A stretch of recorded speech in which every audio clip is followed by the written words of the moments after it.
Kalau kamu menonton video ini, mungkin kamu sedang bertanya-tanya, ada apa dengan hubunganku? Mungkin belum putus, tapi rasanya sudah tidak seperti dulu. Ada yang mengganjal, tapi kamu belum yakin apa. Jadi, mari kita bicara dari hati ke hati. Aku akan berbagi 12 tanda awal bahwa hubunganmu mungkin tidak bertahan lama. Bukan untuk membuatmu takut, tapi agar kamu bisa melihat semuanya dengan jernih.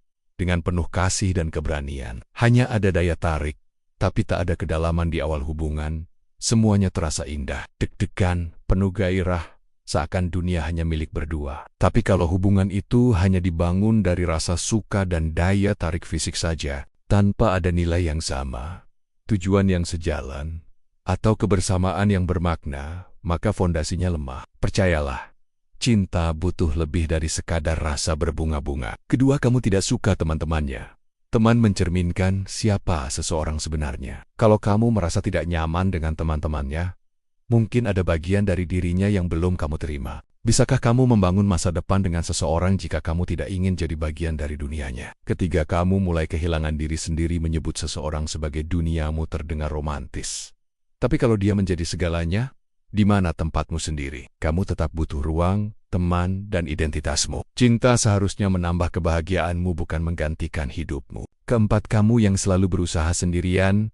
Kalau kamu yang selalu memulai percakapan, merencanakan pertemuan, meminta maaf lebih dulu, itu bukan cinta.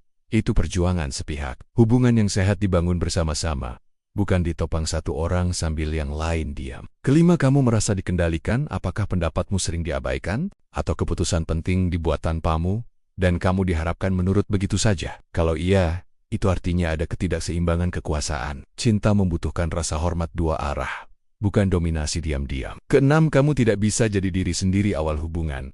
Wajar kalau kita ingin tampil sempurna. Tapi kalau sudah lama bersama, dan kamu masih merasa harus berpura-pura, masih harus menyembunyikan bagian dirimu yang asli, itu bukan kenyamanan, itu tekanan. Kamu layak dicintai sebagaimana dirimu. Ketujuh, kamu terus dikritik dan disuruh berubah. Kalau dia terus-menerus mengkritikmu dengan alasan demi kebaikanmu, menyuruhmu mengubah cara bicara, berpakaian, atau bahkan impianmu, mungkin dia sedang mencari orang lain, bukan mencintai dirimu. Kamu bukan proyek untuk diperbaiki. Kamu berharga apa adanya. Kedelapan, kalian bertengkar terus-menerus. Pertengkaran sesekali itu wajar. Tapi kalau tiap hari isinya hanya adu mulut, marah, dan lelah, itu bukan dinamika sehat. Cinta tak bisa tumbuh di tengah pertengkaran yang terus-menerus. Kesembilan, tidak ada lagi rasa percaya tanpa kepercayaan.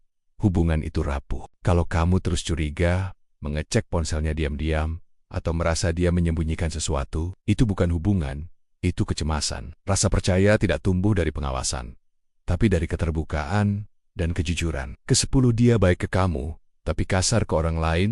Perhatikan bagaimana dia memperlakukan orang yang tidak punya keuntungan apa-apa baginya. Pelayan restoran, petugas parkir, orang asing di jalan. Kalau dia bisa kasar pada mereka, itu pertanda siapa dia sebenarnya.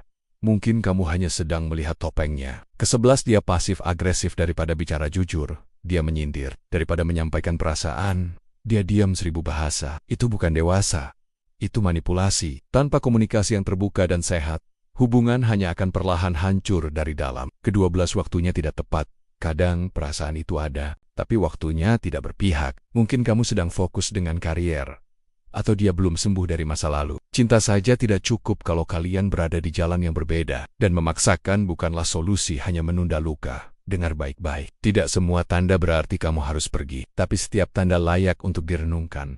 Apakah hubungan ini membuatmu merasa hidup? Atau justru kehilangan dirimu? Kamu layak dicintai dengan tulus. Layak untuk merasa aman, diterima, dan dihargai. Kalau kamu merasa tanda-tanda ini sedang terjadi, ambil waktu untuk berpikir.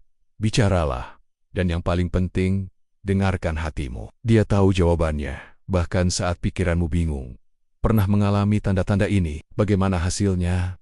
Kamu tidak sendirian. Ceritamu mungkin bisa membantu orang lain juga. Jaga hatimu. Dia terlalu berharga untuk dibiarkan tersesat.